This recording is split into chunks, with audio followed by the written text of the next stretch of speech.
El tercer aspecto, les decía, es ¿qué hago yo con todo esto? ¿Para qué me sirve todo esto? ¿Qué hago?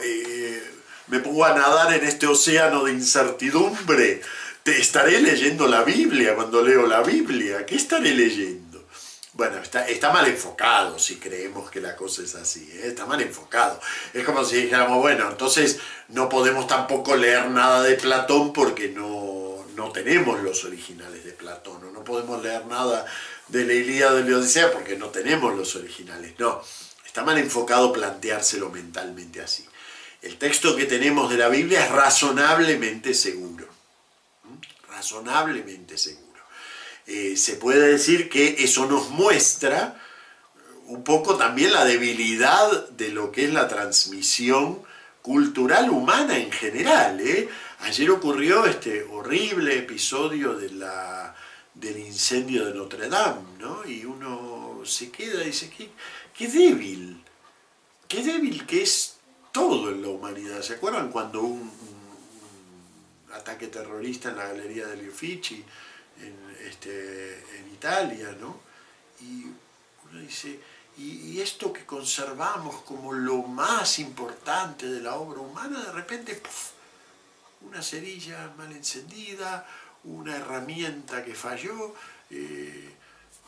desaparece todo eso. Bueno, pues sí, es así, la obra humana es delicada. Incluso la Biblia tiene un aspecto de obra humana.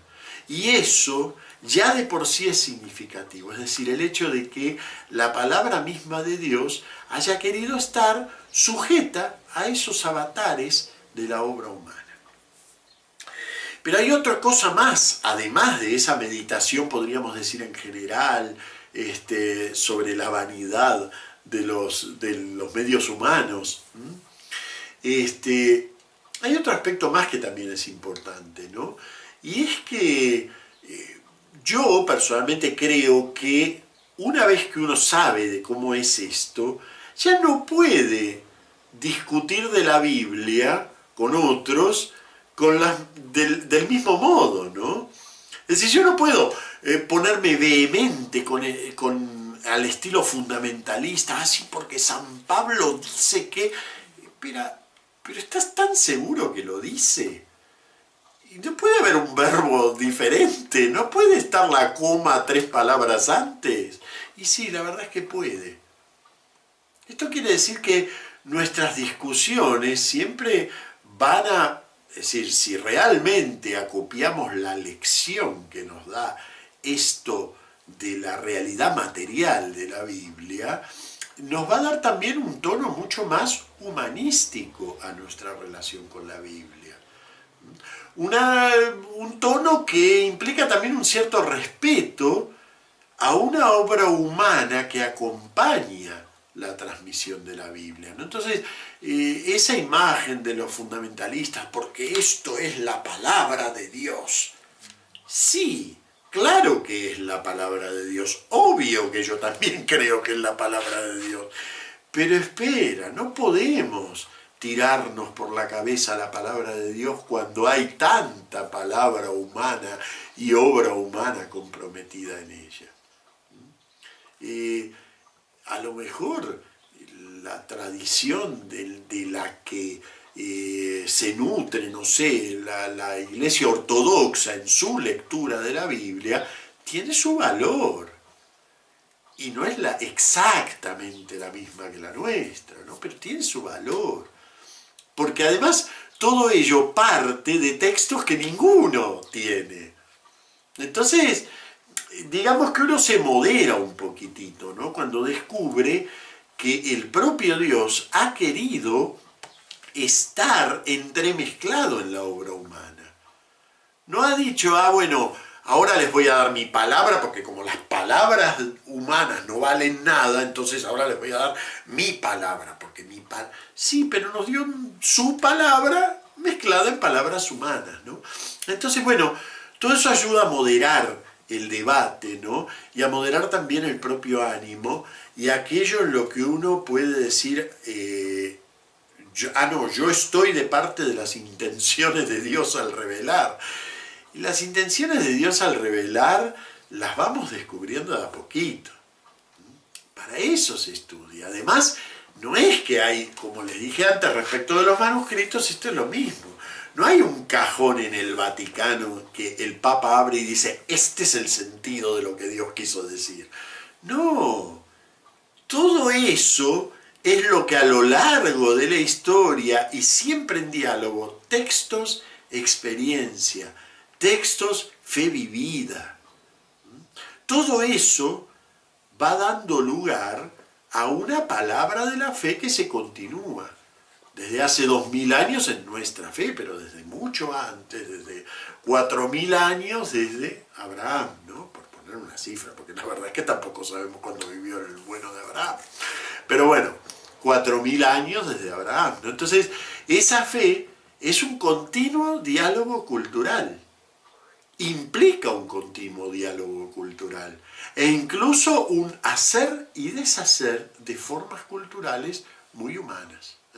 Bueno, espero que esta tercera parte sirva también para ayudar a enfocar el conocimiento necesario de esta Biblia.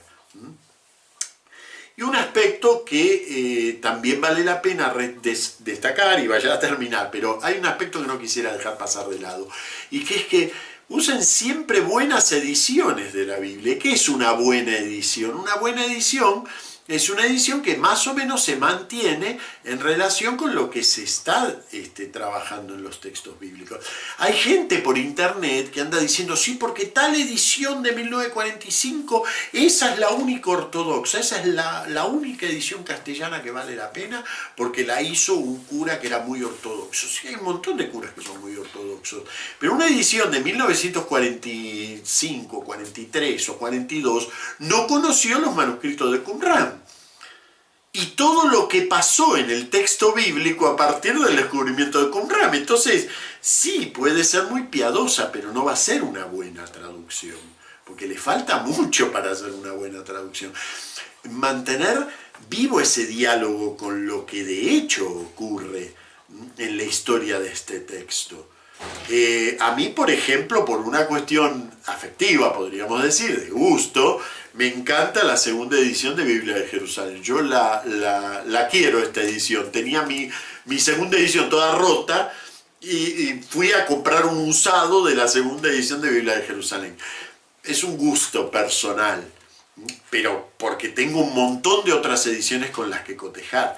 Pero si yo tengo que tener una única Biblia para leer, y pues cada tanto hay que cambiarla, ¿eh?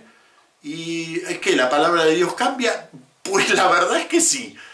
En ese aspecto sí, porque se van afinando los modos de traducir, los modos de puntuar el texto, se van descubriendo y se van haciendo nuevas hipótesis de lectura que tienen su valor, ¿eh? Entonces, sí. ¿La palabra de Dios cambia? No. ¿La palabra de Dios cambia? Sí. Bajo un cierto aspecto y bajo otro cierto aspecto. Dios desde luego permanece, pero la palabra de Dios tal como nos llega a nosotros, mediatizada humanamente, sí que va modificándose.